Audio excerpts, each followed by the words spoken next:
Creativity for me is so much a part of everything. Particularly when I was younger, I spent so much time watching theatre or reading or just writing that everything from that has stayed with me throughout. I can't separate it from anything else. I like doing a lot of different creative things. I was talking to someone once and I basically described it as I have an idea for a project and then I try and find a way to do that. So sometimes that means I learn a whole new skill. I really enjoy embroidery, sewing, knitting, crochet, woodwork, lots of DIY stuff. I'm making a model cabin, like a log cabin in the woods. I don't know why, I just like that.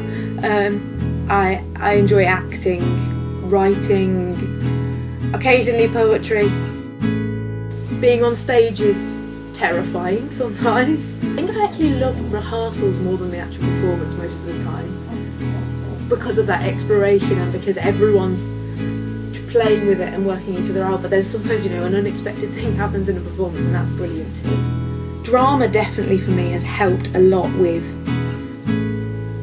just helping me understand lots of elements of communication, and it's not necessarily through focusing on those minute details and drilling them and going, right, and when someone says this, I do this head movement to show I know what that means. It's more holistic than that. It's the understanding of a scene as a whole, or someone's character through a whole play and their interactions between other characters. I don't know, there's definitely something about inhabiting that role that for me, it gets rid of those feelings like maybe I don't know what to do, because if I try and inhabit that character role, they do know what to do because this is just what they're experiencing. And therefore in my life, if I were to be in the scenario where that kind of dynamic were playing out, I could maybe understand some of the things that play there. It definitely makes me less unsure about things, I think. I feel like I definitely noticed a big difference and kind of a shift from the primary ethos of we're going to explore this in different ways and we can be a bit playful about it, to secondary education, which is a lot more like this is what you need to know, just know it. Especially by the time you get to GCSEs, and obviously there's huge pressures in the education system which you can appreciate and understand why they want to teach you to the exam and just give you a textbook and you should just know it word by word.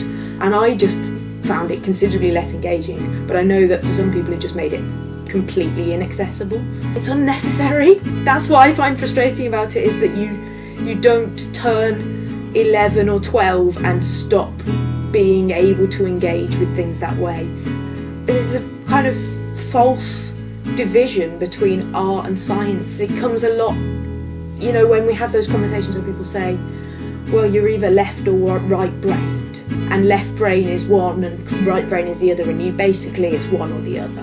And if you can do both, you're a bit weird, but we think you probably have a one or the other tendency. And I just don't believe it. My dad's chainsaw broke when I was about 13 or 14, and I spent about 4 hours just taking the whole thing apart, just going, oh okay, so that goes here and that goes here, and just working out how it worked. And then I just cleaned it all up, and it kind of started working for a few weeks after that, which is really exciting for me as well. Like, I fixed that just from trying to work it out. I think that's what I find so fascinating. I just like understanding things. It doesn't have to be about broad concepts or ideas that you're trying to achieve. It can be really practical stuff. So for me, I really enjoy doing kind of sewing and embroidery, particularly like hand embroidery, and learning the techniques to make that a beautiful piece of art. I think obviously translates well into when you have to stitch a wound on a patient or a surgical site. That scar can be a very emotive thing. And it's something that I really believe you should take care with, not just to try and make the scar as small as possible, but just to be respectful. It's an incredible experience and it's almost intimate. It's incredible that you're sharing it with the patient. The patient might not ever really know what they've shared with you. Some people like to pigeonhole creativity within the kind of context of autism. They try and fit it into this idea of maybe an autistic savant, who's someone who's like totally incredible at drawing images of like thousands of square feet from a single image, or can create a symphony, and those people exist and it is amazing. But just because you can't do that doesn't mean you're not the right kind of creative, or you're not the right kind of autistic.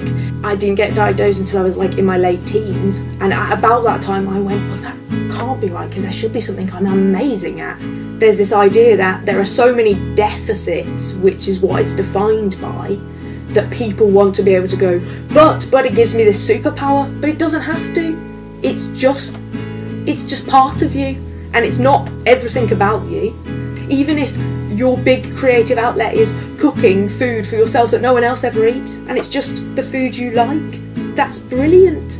I just think I find the term neurotypical very interesting but odd, because I don't think there is anyone in the world who is neurotypical, the absolute archetype of how a brain and a body and a person functions.